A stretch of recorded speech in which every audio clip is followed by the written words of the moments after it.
नमस्कार दर्शकों, मैं हूं ऐश्वर्या कपूर और आप देख रहे हैं मेरे साथ पूछता है भारत। शुरुआत ऐश्वर्या के एजेंडा से। ऐश्वर्या के एजेंडा में बात, दर्शकों, जो सरकार लगातार जब से 2014 से नरेंद्र मोदी की सरकार आई तब से बात हो रही है यूसीसी यूसीसी यूसीसी। 2024 हो गया, 2 टर्म निकल गए। उत्तराखंड की सरकार पहली राज्य सरकार बनी जो कि यूसीसी लाई, लेकिन 24 घंटे पहले जो असम में हुआ है उससे यह क्लियर इंडिकेशन मिलता है कि भाई सरकार यूसीसी ला रही। क्या हुआ है? ये जो उत्तराखंड टू असम, ये हो क्या रहा है? कई लोग बोल रहे हैं ये एंटी मुस्लिम, एक कम्युनिटी के खिलाफ है। मैं बोल रहा हूं उत्तराखंड में जो हो रहा है वो किन के लिए हुआ?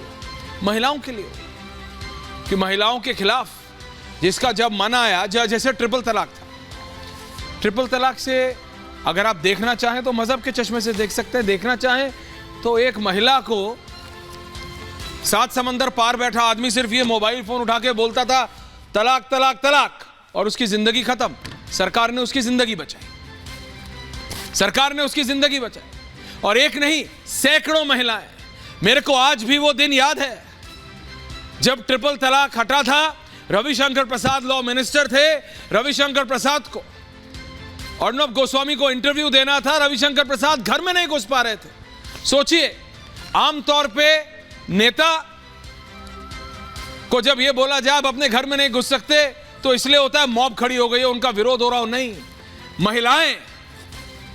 महिलाएं और 100% मुस्लिम महिलाएं वहां खड़ी थी। वो कह रही थी आपकी सरकार ने हमारा जीवन बचा लिया। कहने के लिए लोग कहते हैं कि वो एक मजहब के खिलाफ, मजहब के महिलाओं के लिए था। उत्तराखंड में जो हुआ वो क्या है? हिमंत बिस्वा शर्मा की सरकार ने क्या किया? बाल विवाह को कानून संरक्षण देता था एक अधिनियम, उसको खत्म कर दिया। बाल विवाह, एक आदमी खड़ा हो जाए आज और बोले कि बाल विवाह ठीक है, कह सकता है, कहने वाले हो सकता है कह कि हम कह रहे भैया I am ready to debate. पूरी तरह से बाल विवाह के खिलाफ जो हो रहा है उसका समर्थन सबको करना चाहिए। इसमें कोई नहीं देखना चाहिए कौन सा धर्म, कौन सा मजहब, कुछ नहीं। बाल विवाह क्या मतलब है? इधर हो उधर हो किधर भी, ऐसा नहीं है। हर धर्म में हमने देखा है। क्या हिंदुओं में होता था? कई जगह होता था। राजस्थान में जाइए आप, हरियाणा में जाइए आप, हर एक प्रदेश में जाइए, आइडेंटिफाई। यूपी में होता है भाई, गांव गोट में कहां नहीं होता? आप अपने मतलब जरा बगले झांकिए, गांव में नहीं होता था पहले, लेकिन जागरूकता आई। नहीं होना चाहिए, ये गलत है, बच्चियों के साथ ये गलत है, ये गलत है, नहीं होना चाहिए। और अगर हिमंत बिस्वा शर्मा की सरकार उसको हटा रही है तो इसको राजनीति से क्यों देखना है? मैं आपको ना इस पे ज्यादा मैं नहीं बोल रहा हूं, ये बाइट सुन लीजिए जरा 3-4 नेताओं की, और उसके बाद सीधा शहजाद है मेरे साथ स्टूडियो में और पूरा पैनल है, इस पे डिबेट करेंगे, बात करेंगे जरा। लेकिन सुन लीजिए किसने क्या कहा है। Thank you very much.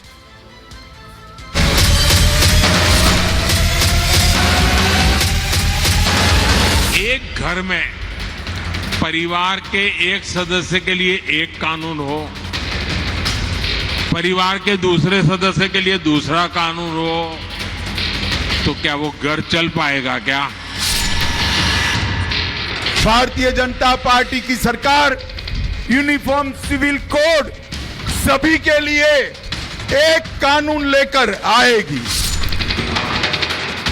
सिर्फ यूनिफॉर्म सिविल कोड इसलिए लाना चाह रहे हैं कि मुस्लिम अकलियत को उनके मजहब से, उनकी मजहबी शनाख्त को कमजोर करके रख दिया जाए।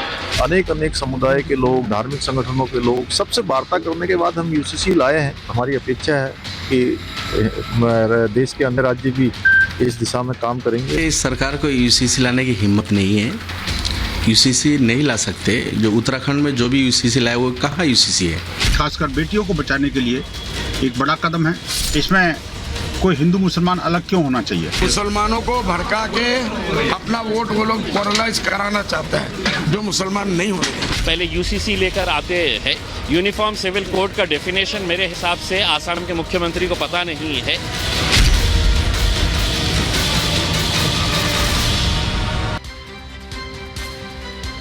के साथ है भारतीय जनता पार्टी के युवा नेता और राष्ट्रीय प्रवक्ता शहजाद पूनावाला, मेरे साथ वरिष्ठ पत्रकार हर्षवर्धन जी हैं, सुबुई खान मेरे साथ हैं, कांग्रेस के नेता वरुण पुरोहित हैं, मुमताज आलम रिजवी साहब हैं, हाजिक खान साहब हैं, मौलाना पीर अली कादरी हैं, सैयद जाबाद हैं।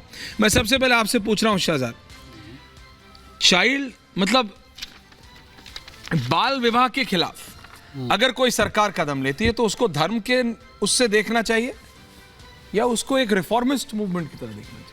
देखिए, सबसे पहले तो आज जो ये कदम उठाया गया असम की सरकार के द्वारा, आपने सही कहा, ये बाल विवाह के खिलाफ है। और बाल विवाह के खिलाफ कानून सबसे पहले कब आया? 2006 में आया, prevention of child marriage act. उसके बाद पॉक्सो एक्ट आया 2012। अब वो कानून इसलिए लागू नहीं हो पा रहे थे क्योंकि एक स्पेशल प्रोविजन कुछ लोगों के लिए था।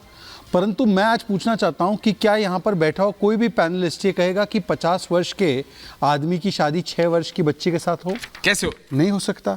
और अगर ये ऐश्वर्या करे तो ऐश्वर्या को सजा है, पर अगर ऐश्वर्या के बदले मान लीजिए कि कोई ऐसा व्यक्ति करे, आलम करे, और आलम को सजा ना हो, क्या हम लोग ऐसे समाज में रह सकते हैं? तो मुझे लगता है कि ये तो आज यूनिफॉर्म कॉन्स्टिट्यूशनल कोड है, चाहे दूसरी बात हो, कोई भी धर्म हो, बाल विवाह कैसे सही बता देंगे आप? हाँ बोलिए। ये पिछले वर्ष, और देखिए ऐसे नहीं लाया गया, पिछले वर्ष चाइल्ड मैरिज करने वाले सभी लोगों पे क्रैकडाउन हुआ। असम में क्योंकि असम में NHFS 5 के अगर आप आंकड़े देखें तो असम में बहुत ज़्यादा बाल विवाह होते हैं। जब क्रैकडाउन हुआ 4000 FIR हुई, उसमें हिंदू मुस्लिम जो भी समाज के लोग कर रहे थे सबके ऊपर कार्रवाई हुई, उनको वार्न किया गया, जागृत होने के लिए कहा गया। कुछ लोगों ने तो ठीक अपना दिया, कुछ लोग आज भी बच्चों के विवाह को पंजीकृत कर रहे थे, तब जाकर ये कानूनी कदम उठाना पड़ा। मेरा आज सवाल सिर्फ इतना है, क्योंकि बहुत सारे बुद्धिमान लोग बैठे हैं, मुझे बताइए कि एक तो ये बच्चियों की शादी अगर 50 साल की उम्र के साथ हो, कोई ऐसा व्यक्ति जो उनको फिर आगे जाकर और उत्पीड़न दे, क्या इसके लिए तैयार है? क्या बच्चियों की शिक्षा नहीं होनी चाहिए?